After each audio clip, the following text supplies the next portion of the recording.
When your cat climbs into a box, they're not just being funny, and they're not just playing. They're making one of the most biologically significant decisions their nervous system is capable of making. And here's the part that will genuinely stay with you. How your cat uses boxes, specifically, can tell you exactly where they are in trusting you. Not just trusting the room, not just trusting the house, trusting you. Most owners have spent years watching this behavior and completely missed what their cat was actually saying with it. By the end of this video, you will never see a cardboard box on your floor the same way again. Here's what most people assume when their cat ignores the expensive bed, walks past the plush cat tower that cost more than your last dinner out, and dives straight into a plain, beaten-up cardboard box with tape still on the edges. They assume it's just a quirk, a funny, inexplicable cat thing. Something to film, post online, caption with something about cats being weird, and move on. And yes, it is funny, but framing it as a quirk means you've been missing an entire conversation your cat has been trying to have with you every single time it happens. Because that behavior isn't random. Every time your cat steps into a box, something ancient in their brain is making a very calculated, very deliberate choice. And that choice carries real information about how they feel, where they are emotionally, and what they need. Information that has been sitting right in front of you, completely misread, possibly for your cat's entire life. There's one layer of this that most owners never reach, even after years of reading about cat behavior, even after watching dozens of videos like this one. We're going to get there today, and it's the piece that most people say they wish they'd understood far sooner. Stay with me, because it reframes everything. Now, before we get into the science, here's the misconception that almost every cat owner carries without realizing it. The assumption is that cats love boxes because they're curious. Cats are curious creatures. A new object appears in the room, they investigate it. Simple. And curiosity is part of it. But curiosity explains why your cat circles the box for the first 30 seconds. It does not explain why they stay. It does not explain why a cat placed in a frightening, unfamiliar environment will recover faster and show measurably lower stress with a box than without one. Curiosity doesn't explain why lions, tigers, and leopards in zoo enrichment programs show the exact same behavior when cardboard boxes are introduced to their enclosures. Curiosity is the entry point. What keeps your cat in that box is something much older and much deeper. And most owners have been misreading this signal for their cat's entire life. That's the loss here. Not just not knowing a fun fact, but missing a behavioral language your cat has been speaking fluently every single time they stepped inside. 1. And this is where it gets genuinely fascinating. Your cat is simultaneously a predator and prey. Those two programs run at the same time, always. Even right now, sitting in your living room, your cat's nervous system is running both. They are hardwired to hunt, and they are hardwired to survive being hunted. That dual existence is neurologically expensive in open space. An open room means vulnerability on every side, behind, to the left, to the right, above.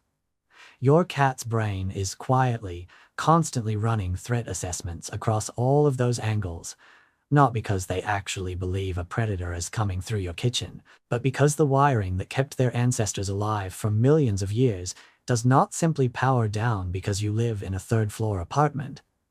That wiring doesn't know about apartments. It knows about grass and shadow and angles of approach. And in open space, it never fully rests. A box resolves that tension completely. Walls on multiple sides means most of those angles disappear. The back is protected, the sides are protected. Suddenly, the only direction requiring vigilance is the single opening in front. That dramatic reduction in threat vectors is neurologically calming in a way that no soft bed sitting on an open floor can ever replicate, no matter how expensive, no matter how plush. A 2014 study conducted by researchers at Utrecht University in the Netherlands found that shelter cats given hiding boxes adjusted to new environments significantly faster and showed measurably lower stress behaviors than cats in the same conditions without them. But here's what the study doesn't say out loud, And what most people miss entirely when they read about it, the cats with boxes didn't just become less stressed, they became more socially engaged with humans. The security the box provided didn't cause them to retreat further into themselves. It gave them a stable base from which to move toward connection. Think about that for a second. The thing you might have assumed was making your cat withdraw was actually the thing that made them more available to you. And in the evolutionary context, this makes complete sense. Cats are ambush predators. Their hunting strategy is not pursuit, it is patience, concealment, and precision. Tall grass, rock crevices, dense undergrowth. These are natural architecture for a hunting cat. A cardboard box recreates that functional structure with surprising accuracy. From inside, your cat can observe the entire room, monitor every movement, track a toy or an ankle passing by, and decide on their own terms when and whether to engage. If a paw has ever shot out of a box and tagged your ankle as you walked past, that was not random. You were the prey. That was a simulated hunt, executed with complete predatory logic, from a position of concealment, on their timing. And here's what most owners don't realize about those moments. That rehearsal matters. It's not just play, it's behavioral maintenance at the instinct level. Indoor cats who will never hunt a live animal still need to run those programs. The box provides a low-risk environment to do exactly that. And every time it happens, something in their nervous system gets to complete a loop that their wiring has been waiting to close. But there's another layer here that most owners never get to, and it's coming up next. 2. Your cat is also chasing warmth in ways that go further than most owners realize, and the science here is surprisingly specific. Cats have what researchers call a thermoneutral zone, the temperature range inside which their body doesn't need to expend extra energy to maintain core temperature. For cats, that zone runs significantly higher than it does for humans, somewhere around 30 degrees Celsius to 36 degrees Celsius. Most homes run cooler than that. So your cat is, in a real physiological sense, perpetually seeking warmth as a form of energy efficiency. And cardboard is an exceptionally effective insulator. It traps body heat, deflects drafts, and creates a small microclimate inside the box that is genuinely warmer than the air surrounding it. Your cat has found a heat management solution without any conscious awareness that that's what they're doing. Their body found it. Their body knows. And here's the part that sounds almost too strange to be true. The tighter the box, the more effective it is. And not just for warmth. When your cat squeezes itself into a box that looks 2 or 3 sizes too small, when you're watching this thinking they cannot possibly be comfortable, they are not uncomfortable. The gentle, consistent pressure that the walls of a snug space apply to a cat's body activates a calming physiological response that researchers believe is connected to deep pressure stimulation. It bypasses the thinking brain entirely and lands somewhere more primitive, more body level. It says, contained, held, safe. So when your cat looks completely boneless inside a box that is objectively too small for them, that is not silliness. That is a cat who has found the optimal combination of warmth, pressure, and enclosure that their nervous system has been searching for. They're not being dramatic. They are being extraordinarily well calibrated. Now, here's where I want to bring in something specific, because it connects to everything we're building toward. There was a cat owner, let's call her Maya, who had spent weeks carefully preparing her home for a newly adopted rescue cat. She set up a premium cat tree, a heated orthopedic bed, a puzzle feeder, a window perch. She did everything the advice columns say to do. And when she brought home her rescue cat, a 3-year-old named Fig, who had spent several months in a shelter, Fig walked slowly past all of it, sniffed the edge of the cat tree once, and disappeared into the large cardboard moving box that Maya hadn't finished breaking down yet. For the first 2 weeks, Fig essentially lived in that box, ate near it, came out briefly to use the litter box and drink, but always went back. Maya began to worry that Fig hated the home, that the adoption had been a mistake, that she'd done something wrong. What Fig was actually doing was something much more important than hiding. And we're going to come back to what Fig was really communicating, because it connects directly to the thing most owners wish they had understood far sooner. 3. Your cat uses a box the way you use a door you can close. And this distinction matters enormously, because most people have been reading retreat and hiding as a problem, as a sign of fear, antisocial behavior, unhappiness. But here's what most owners have been getting backwards. Hiding isn't the problem. The inability to hide is the problem. Cats are exquisitely sensitive to environmental change. New people, rearranged furniture, a delivery truck outside, an unfamiliar smell on your clothes, a raised voice from another room. Any of these can shift a cat's stress response in ways that, without any outlet, compound and accumulate across hours and days. A box is not avoidance. A box is active, functional, emotional regulation. Your cat is not running away from life. They are creating the specific conditions their nervous system requires to process it and return to baseline. A 2019 study published in Applied Animal Behavior Science found that cats with access to hiding spaces in novel environments showed significantly lower cortisol levels, cortisol being the primary stress hormone, than cats in the same environments without hiding access. The act of retreating to an enclosed space was measurably biologically calming, not as a comfort mechanism, as a neurological one. And here's the weight of what that means for you. If your cat doesn't have enough appropriate hiding spaces in their daily environment, they are spending their days with no effective way to regulate the stress that naturally accumulates from simply living in a human world. Every unexpected noise, every visitor, every change in routine is hitting a nervous system that has nowhere to discharge. Most owners have been thinking of a box as a whim their cat finds amusing. It is actually something their cat needs, in the same functional sense that you need a space where you can close the door, breathe, and not be performing or reacting for a few minutes. The box is that space. And hey, if this is changing the way you see your cat, go ahead and hit subscribe. It's the best way to help other owners understand what their cats have been trying to tell them for years. Stay with me, because the next one changes how you interpret everything you've ever seen your cat do in that box. 4.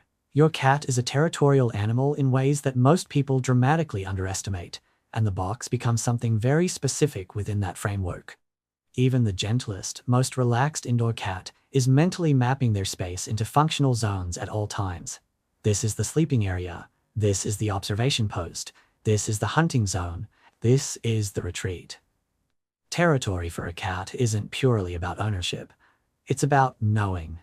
Knowing every edge, every exit, every location of every resource, every inch of owned space down to the detail. A new object in that environment is an unknown variable, and cats do not passively tolerate unknowns. They investigate them methodically until they become knowns. The box smells different. It has edges.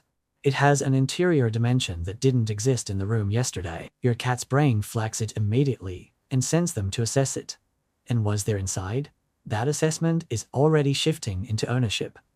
Here's what makes this even more fascinating, and this is one of the more surprising findings in feline behavioral research. Researchers have discovered that even a taped square outline on the floor, no box, no container, just implied edges on a flat surface, will attract cats to sit inside it. The defined boundary alone is sufficient to trigger the instinctive response, which means what your cat is actually responding to isn't the cardboard. It isn't the specific physical structure. It's the concept of boundary, the presence of an inside and an outside. And they want to be on the inside. The enclosure can be 3-dimensional or 2-dimensional. It can be a shipping box, a laundry basket, a suitcase, a bathroom sink, or 2 lines of tape on your kitchen floor. If it communicates boundary, your cat's brain recognizes it as potential territory and moves toward it. This pattern extends beyond domestic cats entirely. Lions, tigers, and leopards in zoo environments show the same response when cardboard enrichment is introduced. They circle, investigate, and then attempt to occupy containers that are visually absurd for an animal of that size. The behavior is consistent across the entire feline family, across domesticated and wild species, across enormously different environments. This is not a quirk of house cats. This is not your specific cat being odd. This is ancient feline wiring expressing itself through whatever the environment happens to provide. And the cardboard box wins every single time because it is the closest approximation your living room has to a rock crevice, a patch of dense grass, a sheltered den at the edge of a territory that your cat's ancestors navigated 10,000 years ago. And this is where everything converges.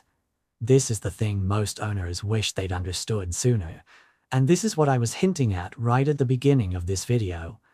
Most people, when they think about why cats love boxes, stop at the evolutionary explanation. Safety, warmth, instinct. All of it is true. All of it matters. But there's a layer underneath all of that almost nobody talks about, and it's the most emotionally significant piece of this entire picture. Pay attention to where your cat places themselves when they're in a box. Not just that they're in one. Where? What part of the room? How close to you? Because here's what most owners have never been told to notice. When your cat takes the box they've claimed as safe space and positions it close to where you regularly sit, next to your reading chair, at your feet while you work, alongside the couch where you spend your evenings, that is not incidental. A box to your cat's nervous system is the place where their guard comes down.